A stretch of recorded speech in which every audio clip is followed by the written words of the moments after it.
वीर सावरकर, अंग्रेजों से लोहा लेने वाला पहला क्रांतिकारी हुक, एक युवा की विद्रोही चिंगारी जो साम्राज्य को झुलसाने वाली आग बनी। कल्पना कीजिए, वर्ष 1909, लंदन की ठंडी धुंधली सुबह, थेम्स नदी के किनारे एक युवा भारतीय हाथ में क्रांतिकारी किताबें थामे ब्रिटिश पुलिस की नजरों से बचते हुए एक जहाज पर सवार हो रहा है। उसके बैग में सिर्फ किताबें नहीं बल्कि बम बनाने की विद्रोही योजनाएं हैं, योजनाएं जो भारत को आजाद कराने के लिए तस्करी हो रही हैं।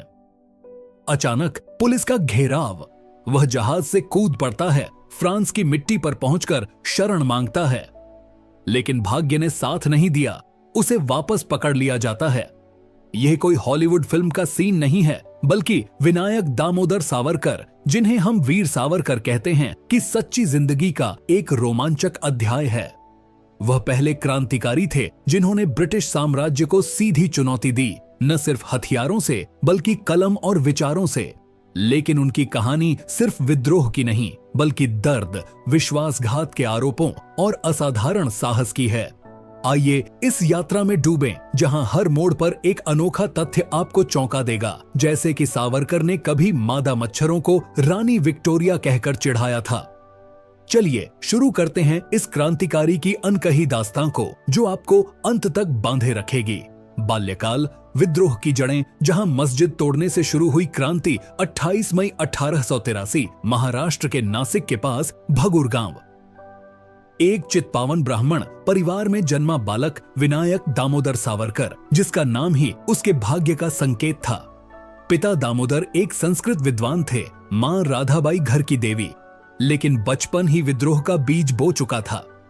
मात्र 12 साल की उम्र में 1895 के हिंदू मुस्लिम दंगों के दौरान विनायक ने अपने गांव की मस्जिद पर हमला किया। बाद में उन्होंने खुद लिखा, हमने मस्जिद को जी जान से तोड़ा। यह घटना आज विवादास्पद लग सकती है, लेकिन उस समय के सांप्रदायिक तनाव में यह एक युवा का गुस्सा था। गुस्सा उस साम्राज्य के खिलाफ जो हिंदू मुस्लिम को बांटकर राज करता था। अनोखा तथ्य, सावरकर का परिवार इतना गरीब था कि वे कभी कभी भूखे सोते, लेकिन विनायक ने स्कूल में ही मित्र मेला नामक एक गुप्त समूह बना लिया, जहां दोस्तों को क्रांतिकारी गीत सिखाते। कल्पना कीजिए, 10 से 11 साल के बच्चे भारत माता की जय गाते हुए ब्रिटिश राज के खिलाफ साजिश रच रहे हैं। बहन मैना और भाई गणेश नारायण के साथ बड़ा होते हुए सावरकर ने रामायण महाभारत से प्रेरणा ली। लेकिन असली मोड़ आया जब 1900 में मां की मौत हो गई, फिर 1901 में पिता की। अनाथ हो चुके 18 साल के विनायक ने फैसला किया, अब देश ही उनका परिवार होगा। यह दर्द उन्हें और मजबूत बनाता गया। असामान्य तथ्य, बचपन में सावरकर इतने तेज थे कि वे गांव के कुश्ती मैदान में बड़े बड़ों को हरा देते। एक बार उन्होंने एक ब्रिटिश अधिकारी के कुत्ते को पीट दिया क्योंकि वह भारतीयों को तंग कर रहा था। यह उनकी पहली क्रांतिकारी मारपीट थी। शिक्षा, पुणे से लंदन तक, जहां किताबें बम बनी। 1901 में फर्ग्यूसन कॉलेज, पुणे पहुंचे सावरकर। यहां लोकमान्य तिलक की मुलाकात ने उन्हें आग लगा दी। तिलक के स्वराज मेरा जन्मसिद्ध अधिकार है नारे ने सावरकर को झकझोर दिया। वे विदेशी कपड़ों की होली जलाने लगे। 1905 के बंगाल विभाजन के विरोध में दशहरा पर उन्होंने सार्वजनिक रूप से विदेशी माल जलाया। तिलक ने प्रभावित होकर उन्हें शिवाजी स्कॉलरशिप दी और 1906 में सावरकर लंदन पहुंचे। लेकिन शिक्षा, वह तो बहाना था। लंदन में इंडिया हाउस, मदन लाल ढींगरा, लाला हरदयाल जैसे क्रांतिकारियों का अड्डा उनका नया घर बन गया। यहां उन्होंने फ्री इंडिया सोसाइटी ज्वाइन की और ग्यूसेपे माजिनी की जीवनी मराठी में अनुवाद की, जो क्रांतिकारियों का बाइबल बनी। अनोखा तथ्य, लंदन में सावरकर ने इतालवी क्रांतिकारी माजिनी को अपना गुरु माना, लेकिन वे खुद इंडियन माजिनी कहलाए।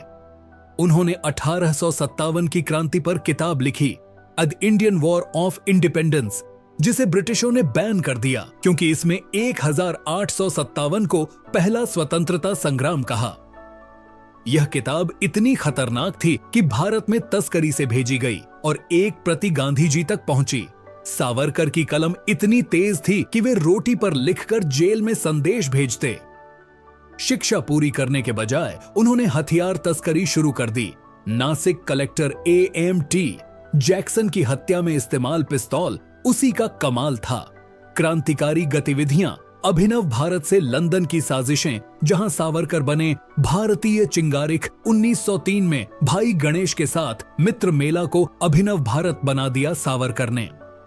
इसका मकसद ब्रिटिश राज उखाड़ फेंकना और हिंदू गौरव जागृत करना। पुणे में वे गुप्त सभाएं चलाते जहां युवाओं को बम बनाना सिखाते। 1905 का स्वदेशी आंदोलन उनके लिए परीक्षा था। विदेशी कपड़े जलाकर उन्होंने ब्रिटिश अर्थव्यवस्था को झटका दिया। लंदन पहुंचकर 1909 में उन्होंने मॉर्ले मिंटो सुधारों के खिलाफ सशस्त्र विद्रोह की योजना बनाई। मदान लाल ढींगरा को प्रेरित किया, जिसने कर्जन वायली की हत्या की, और हत्या का हथियार सावरकर ने ही मुहैया कराया था। लेकिन सबसे रोमांचक 1909 का नासिक षड्यंत्र। सावरकर ने पिस्तौलें भारत भेजी, जिससे जैक्सन की हत्या हुई। ब्रिटिश खुफिया एजेंसी ने उन्हें सबसे खतरनाक भारतीय घोषित कर दिया। अनोखा तथ्य, सावरकर लंदन में रहते हुए भी भारत के मौसम का अंदाजा लगाते। वे एक मानसून कैलेंडर बनाते जो क्रांतिकारियों को हमलों के लिए मौसम बताता। और हां, उन्होंने पहली बार पूर्ण स्वराज की मांग की, जो बाद में कांग्रेस ने अपनाई। उनकी कविताएं जैसे जयोस्तुते क्रांतिकारियों का मार्चिंग सॉन्ग बनी। लेकिन यह विद्रोह का स्वर्णिम काल था। जल्द ही अंधेरा छा गया। गिरफ्तारी और काला पानी, 50 साल की सजा, जहां सावरकर ने हड्डियां तोड़ी लेकिन हौसला नहीं। मार्च 1909, लंदन। सावरकर को गिरफ्तार कर लिया गया। आरोप राजद्रोह, हथियार तस्करी, हत्या की साजिश। वे जहाज पर भारत लाए जा रहे थे, लेकिन 8 जुलाई 1910 को मार्सिले, फ्रांस के पास जहाज से कूद पड़े। फ्रांसीसी अधिकारियों ने शरण दी, लेकिन ब्रिटिशों ने जबरन उन्हें वापस ले लिया। यह घटना अंतरराष्ट्रीय विवाद बनी। परमानेंट कोर्ट ऑफ आर्बिट्रेशन ने फैसला दिया कि गिरफ्तारी गैर कानूनी थी, लेकिन सावरकर को फायदा नहीं हुआ। नासिक षड्यंत्र केस में 1911 में सजा, 2 आजीवन कारावास, कुल 50 साल। उन्हें काला पानी, सेलुलर जेल, अंडमान भेज दिया गया। काला पानी का जीवन नर्क था। सुबह 5 बजे उठना, 13 घंटे कोल्हू में बैल की तरह दौड़ना, पत्थर तोड़ना। सावरकर ने चेन से बंधे पैरों से दौड़ लगाई, हड्डियां टूट गईं, लेकिन उन्होंने हार नहीं मानी। अनोखा तथ्य, जेल में सावरकर ने रत्नागिरी हिंदू सभा की नींव रखी। बिना बाहर निकले उन्होंने चावल के दानों से शतरंज खेला और कैदियों को क्रांतिकारी इतिहास सुनाया। 1913 में दया याचिका दी। कुछ इसे विश्वासघात कहते, लेकिन सावरकर ने लिखा, मैं वापस आकर ब्रिटिश कानून का पालन करूंगा ताकि क्रांति जारी रख सकूं। 1920 की याचिका पर रिहा हुए, लेकिन रत्नागिरी जिले में नजरबंद। यहां उन्होंने हिंदुत्व लिखा। काला पानी ने उन्हें तोड़ा नहीं, बल्कि निखारा। वे कहते, जेल मेरी मां बनी। लेखन, कलम जो बम से तेज, 38 किताबों का खजाना। सावरकर लेखक थे। 38 किताबें, कविताएं, नाटक। The Indian war of independence 1909 ने 1857 को क्रांति घोषित किया। जेल में माझी जन्मटेप लिखी, जो काला पानी की डायरी है।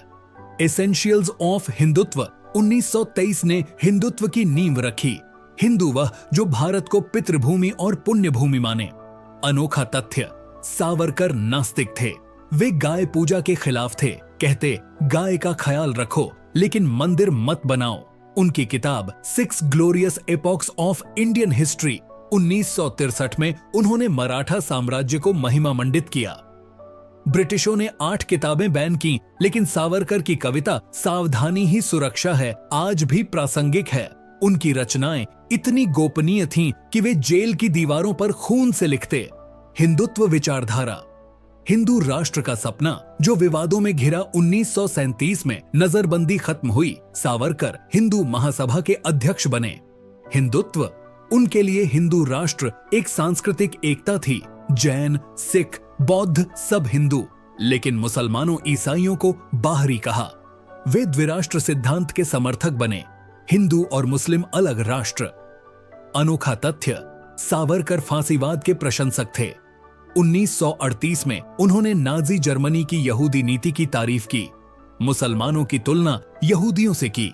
लेकिन वे इजराइल के समर्थक भी थे। 1947 में इसकी स्थापना पर खुशी जताई। द्वितीय विश्व युद्ध में ब्रिटिशों का साथ दिया, क्विट इंडिया का विरोध किया। कहते गांधी जी की अहिंसा पाप है, जाति प्रथा के खिलाफ थे।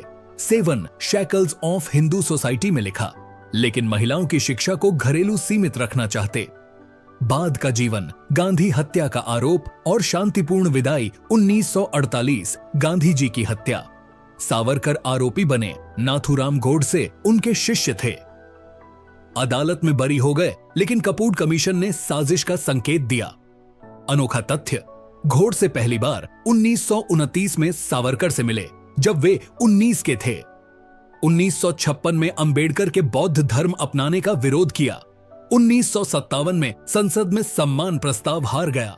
1 फरवरी 1966 को 82 साल की उम्र में सावरकर ने प्रायोपवेशा शुरू किया, खाना पानी छोड़ दिया। 26 फरवरी को मुंबई में अंतिम सांस ली। पत्नी यमुनाबाई 1963 में गुजर गईं।